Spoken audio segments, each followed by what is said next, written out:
Let's go ahead and get started. We'll talk about this pattern.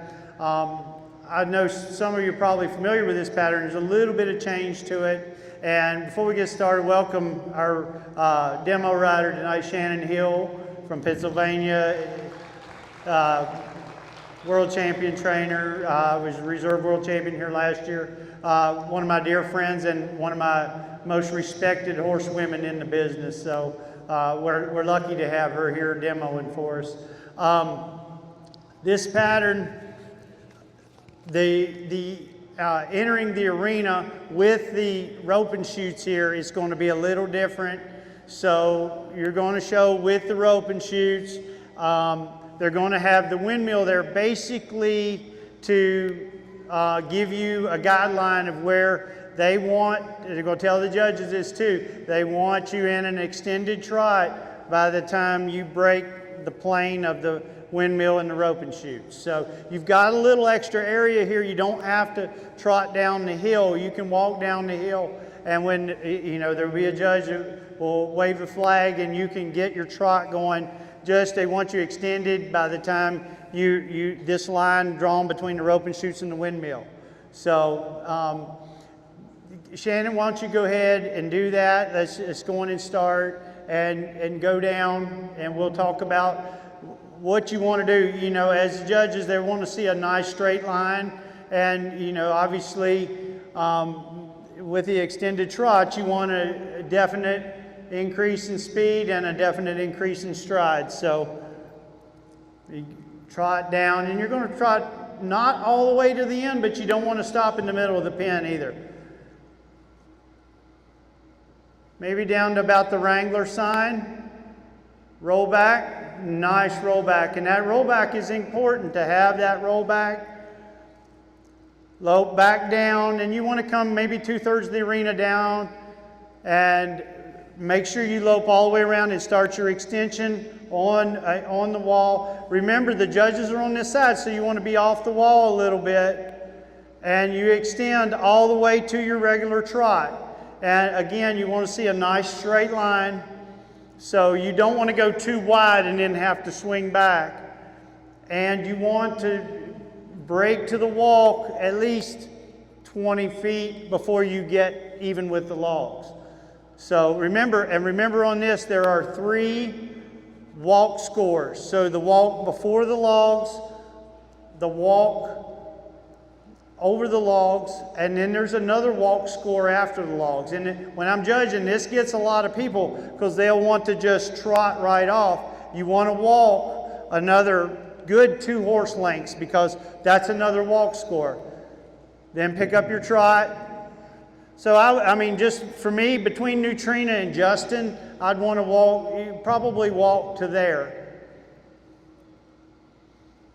You want a good ground cover and trot.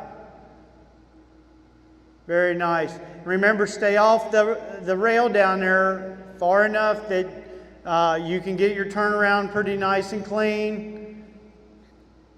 Smooth transition, and stay off the rail over here when you lope down. And you want to lope almost, well, of course you can't go that far down to the windmill, but you want to get down to this pretty much almost the end of the arena, at least by AQHA. Break to a walk. That's where the patterns change. It's not a stop. Go break to a walk, then stop and back. Good, good. Any questions, we'll run that again and we'll talk about it a little more. Any questions? Is somebody whistle? Yes, ma'am.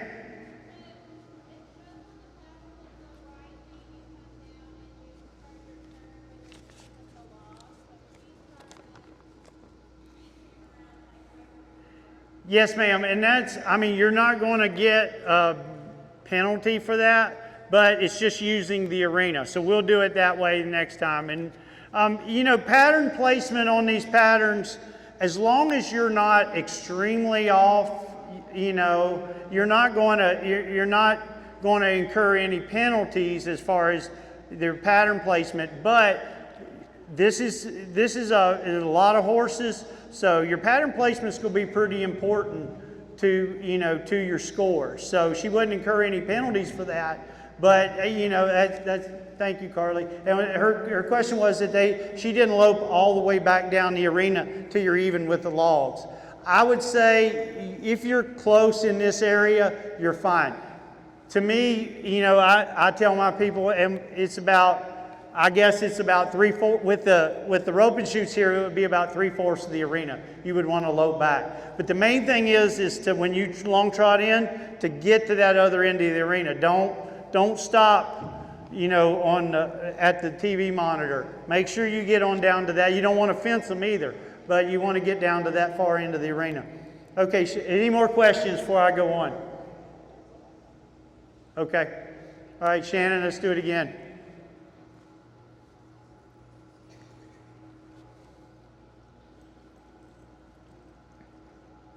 Again, there's plenty of room there to get your extended trot going.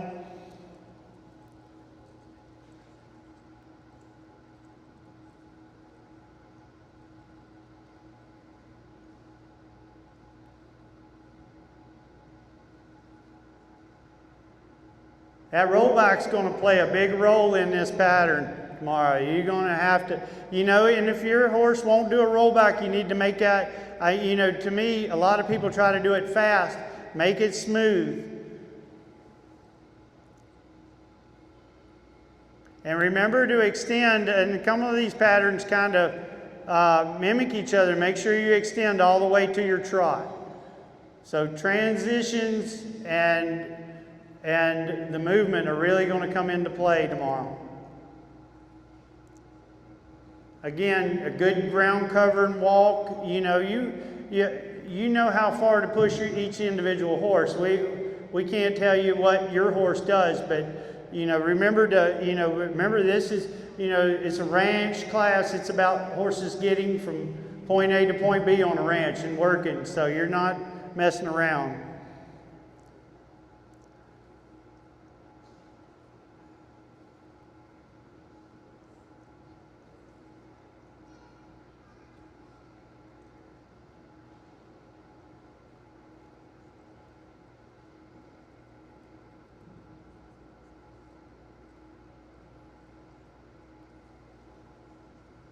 Again, thank you, Shannon, for doing this. She had to find a horse, and I think Cody Crow provided this horse that's not showing up. Again, know your limits on how you can turn around and how hard to push that lope out of that turnaround. It happens to everybody. And remember to walk at the end. That's going to be... It's going to be hard for me to remember that because you've done the other way of the pattern so much, but I like this because, and remember, you want your horse to break to a solid walk. Try not to do any sliding. Try to keep it as how a real working horse would look on the ranch going. Thank you, Shannon. Any questions more about the amateur pattern? Yes?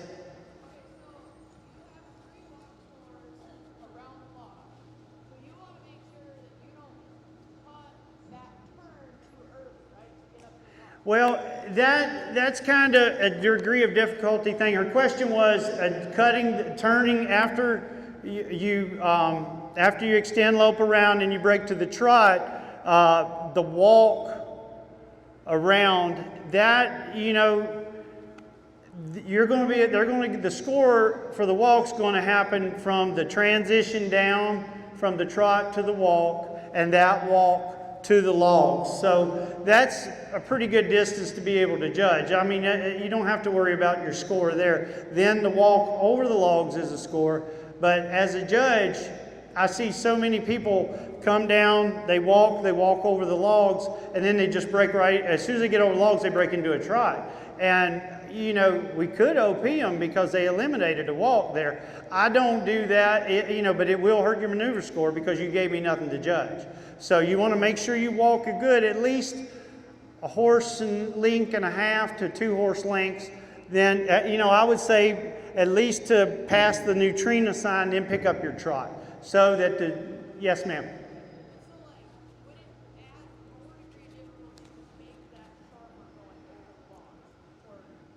Yeah, and that's, you know your horse, you know what you can do with your horse. Yes? Okay, yeah, her question was, okay, so when you're making the turn to the logs, if you make it tighter, is it a higher degree of difficulty? I mean, if you can pull it off and make it look smooth, but again, you want to give yourself enough room to be lined up and walk through those logs straight. So, yeah, I think that is getting a little too technical, but, you know, it's as long as your horse guides, you know, and again, judging this pattern, that turn, I see a lot of horses will see the gait here, and they're looking at the gait while they're, you know, the rider's guiding them that way. So your horse, the main thing is to make sure that horse is following your hands with their head when they walk around that turn. If they're focused on those, you know, on your hands and getting to log, to me that's more important than the route you take. As long as you give me room to judge it. Yes, ma'am. Oh boy.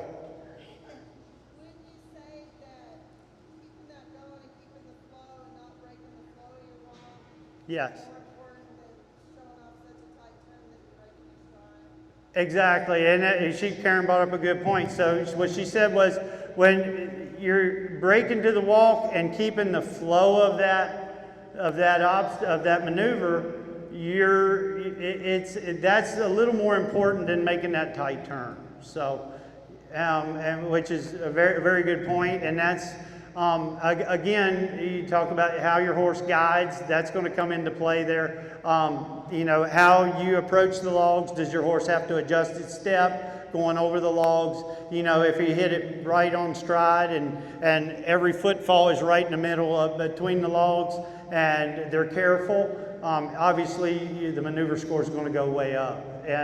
But she's right, when you can, you know, and you don't want to extend your walk and then have to slow down for the logs. So make sure your walk is nice and even and you can keep a nice even flow all the way through it.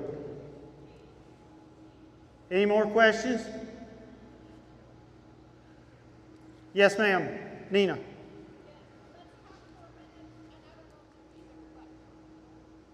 Okay, her question was, and I did go over this just a little bit, and she's talking about after you do your spin and you come down to finish your pattern and you're breaking to a walk, and she was talking about sliding into the walk, a little bit of a slide, or breaking, or the other end of it, going from a trot, you know, maybe taking a couple trot steps into the walk.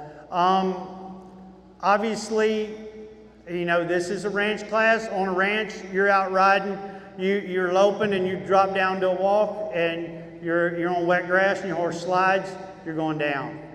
You know, even with regular shoes on, I don't know how many of you I mean, where I live in the hills of Virginia, that grass is wet, you come down smooth and soft. So, you know, with this, you know, if it's too much of a slide, and it's something that might be reviewed, but it can be a penalty. It can be a, you know, break of gait from the lope if both feet come together and they want to say the horse slid. Also, on the other end of that, if you take a couple trot steps down, obviously neither one of these are going to be credit earning. That horse will drop right from the lope to the walk and do it smoothly and obediently. That's going to be that's going to be where you're going to earn the most credit with this maneuver. Thank you, Nina. Any more questions? Yes, ma'am, Tamara.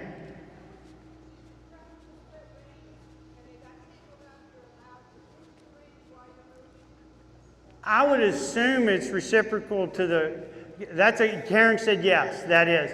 With your hand, if you're riding with split reins and your reins get tangled up, and I've actually done that before, and as long as your free hand stays behind your rein hand, you can push the tails of your reins out. Yes, ma'am, Karen.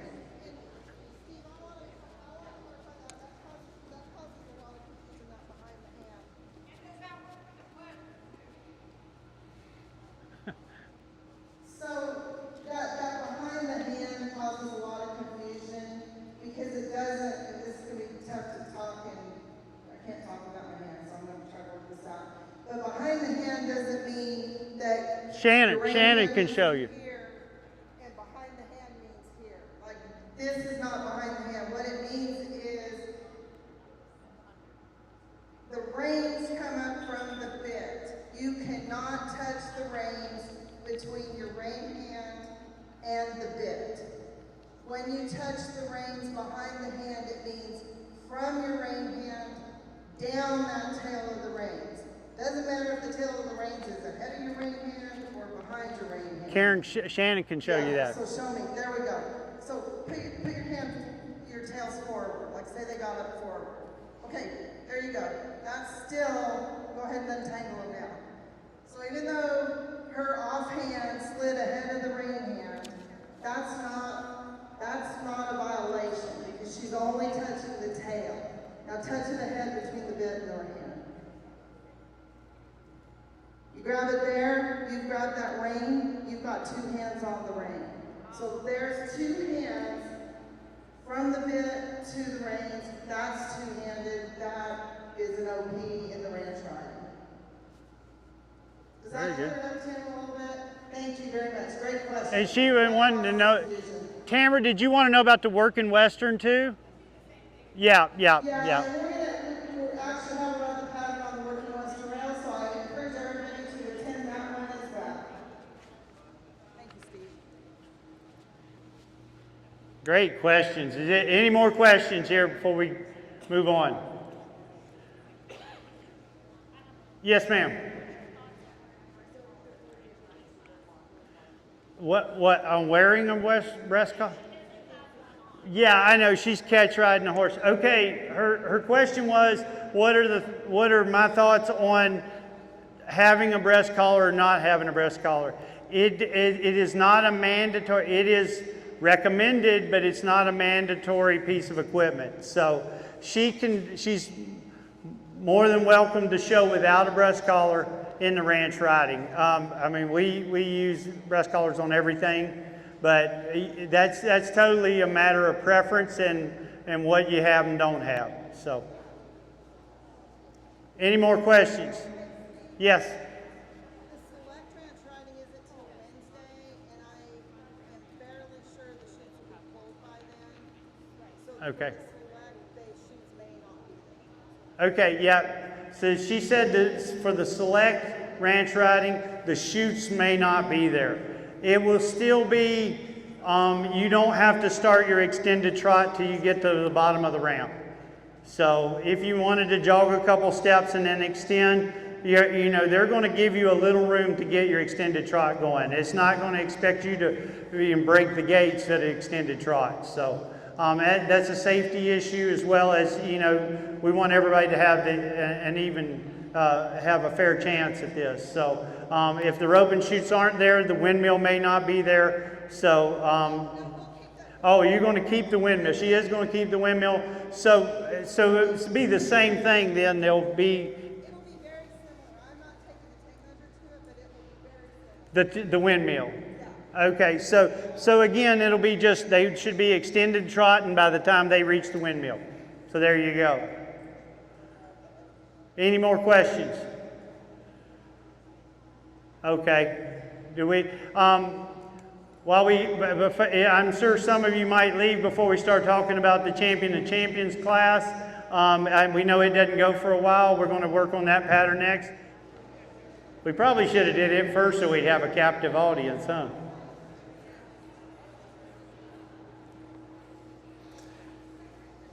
You ready?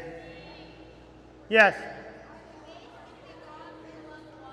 They should be, yes. Yes, I'm pretty sure all that'll be gone by then, because it's not for quite a while, is it? Maybe like 9 days, I think, or something? Of next week? No, the level 1 Champion of Champions, yeah, I would say the rope and chutes will be gone by then. I'm not for certain, but they should be, so. This is big enough arena that if they're not gone, you can still get your horse showed. And these are ranch horses, so a few gaits shouldn't bother anybody. I don't think they'll be, they were in there riding last night and they were opening it up and training on horses a little bit with that, with the chute, so. So we want to remember the walk at the beginning is an extended walk. Let me, I think, yeah, they're good enough, so. You want to make sure you're covering some ground, and you want to show an extended walk. Again, you know how much you can push your own horse, but you know, try to push them on and get a little more walk than you normally get. Good, and you break to a trot right after the logs.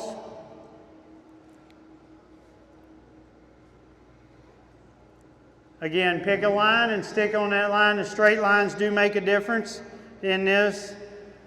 And as you approach your turn, you start into your turn, you start your extension. So this is a nice big pin, so it gives you some room. The gate will be over in this corner to get, you know, to do your lines to turn back and roll back and go across the arena.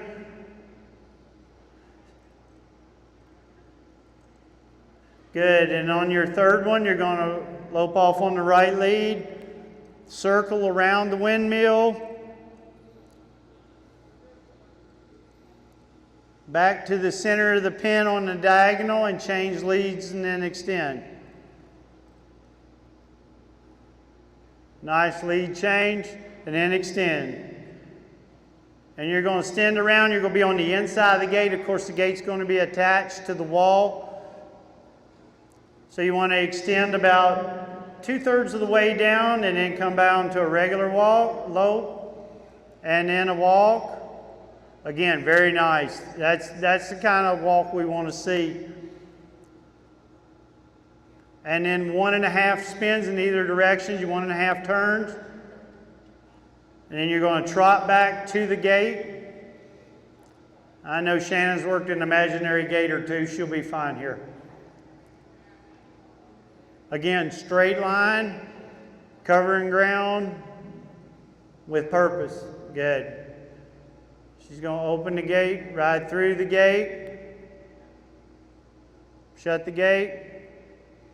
Again, just like in the trail, you know, that gate is, you know, if you can keep that hole smaller, you know, that's going to make your score go up. Again, walk around the gate, and you're going to pick up your left lead. Back down to a walk. Again, she her butt got in the ground a little bit, but there was no slide there. That was still very credit earning, and stopping back. Very good. Any questions on this pattern?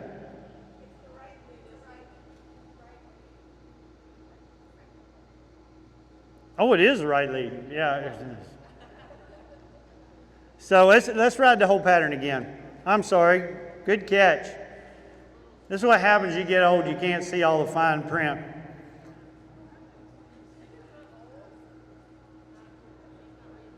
Yeah, the first one's the left lead. The second one is the right lead. Good catch. Okay, let's do it again.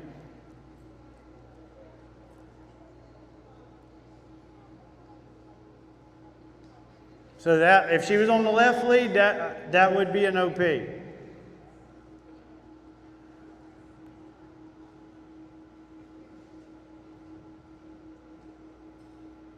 You know, how you want to approach these logs is up to you. If you want to kind of diagonally go across to be more efficient, or if you want to, you know, ride the fence around and get a straight line, that's totally up to you. These are options that you can do that you think you can give us the best example of a real working ranch horse.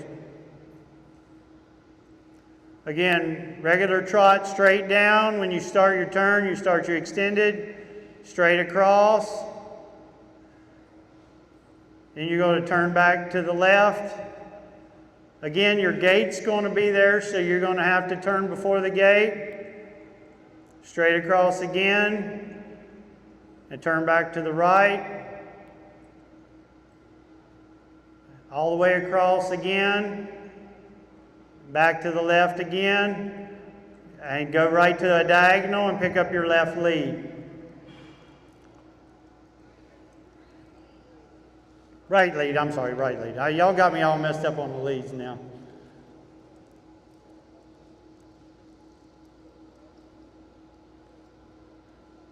Lead change right in the middle. Remember, that's simple or flying. You can do either. Whatever you can get the best score with.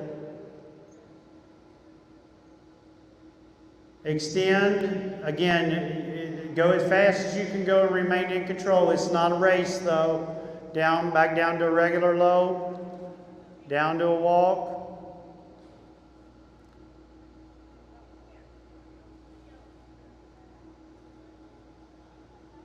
One and a half spins either direction, right into the trot. And you can take a walk step there, but if you can trot right off, that's where that score is going to go up. Regular trot all the way to the gate. So I know in the other pattern, in the pattern in the rule book, you walk to the gate, but you want to trot all the way to the gate, through the gate.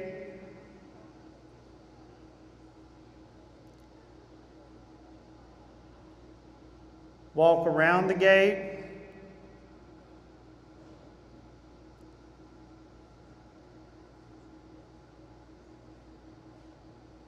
And pick up the right lead. Again, down to a walk. Oop.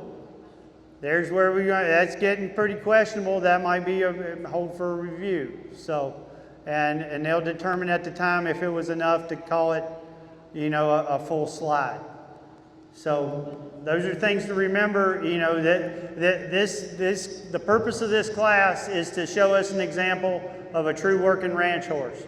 So, I know some horses carry a little more face, some carry a little lower head. You have to show what you brought to the show, but a horse going across, we've all seen Yellowstone and seen the 4.6s.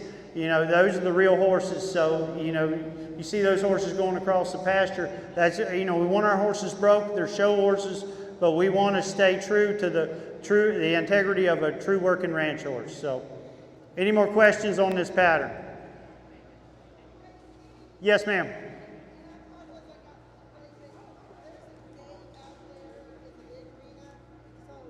Okay. Okay, yeah, the same gate that you're going to use to show, just a preferred pipe gate, is out. It's actually on the far end of the covered arena on the other side of barn 8. It's there now. The night before y'all show, during your designated warm-up time, the gate will be in here and the windmill for y'all to practice. So for the level 1 champions. So for both nights, actually, for the select and for the regular amateur. Yes, ma'am.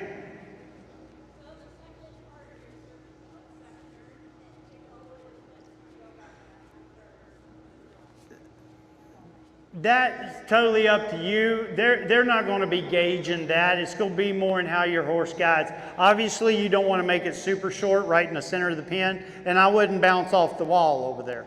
What her question was, with that second turn at the extended trot, do you go about 2/3 across the arena before you come back? That's I think it's more, again, the flow of the pattern versus being, as long as you're within the vicinity of getting by the center of the arena and not going all the way to the wall, use your judgment on where that's going to happen. I think, how your horse keeps the extended trot and how they guide is going to be more important than exactly where that turn is.